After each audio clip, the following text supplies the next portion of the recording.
Jai Harper. It was the name on the glass plate that sat on my desk, and before the maintenance guy finally found the time to come and change the name on my office door, it was there too. Jai Harper. Born and raised in the lower middle-class neighborhood of Jagoda Bay. I knew when I met Scarlett. I was living in the courts as her next-door neighbor, but before then, my aunt rented a 2-bedroom home 10 minutes away from the projects. My entire life, I'd been Jai Harper, Pauline's niece, and Jessica and Brian's daughter. I had no memories of my mother, and the man who I grew up thinking was my father was as good as dead, too.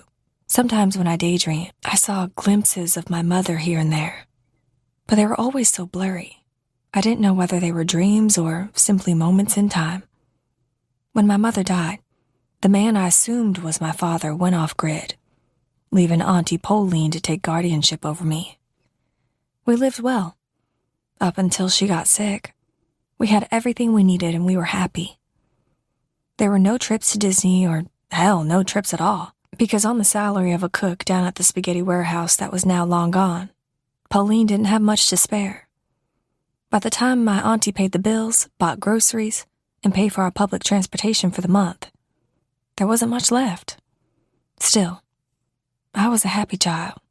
Pauline Harper was a hard-working woman who was more spiritual than holy.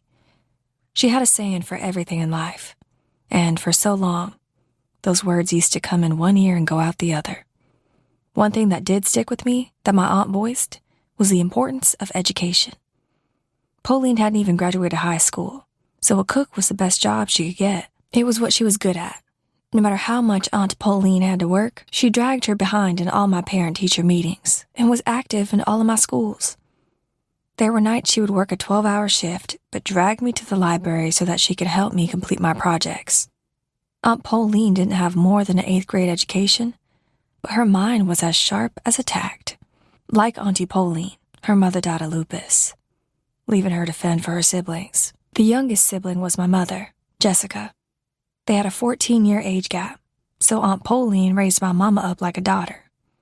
My uncles grew up and moved states, leaving their sisters to figure out the way of the world. My aunt and mother moved together, and with both of them working, they went half on the 2-bedroom home that I lived in up until I was 17. I didn't grieve my mother, because I didn't know her to miss her. But Aunt Pauline? I cried 40 days and 40 damn nights. Just like my grandmother had left to my aunt and mom before they were legal, Aunt Pauline had done the same. To keep listening to this audiobook, I've left you a link in the description so you can do it, at no cost thanks to Audible's 30-day free trial.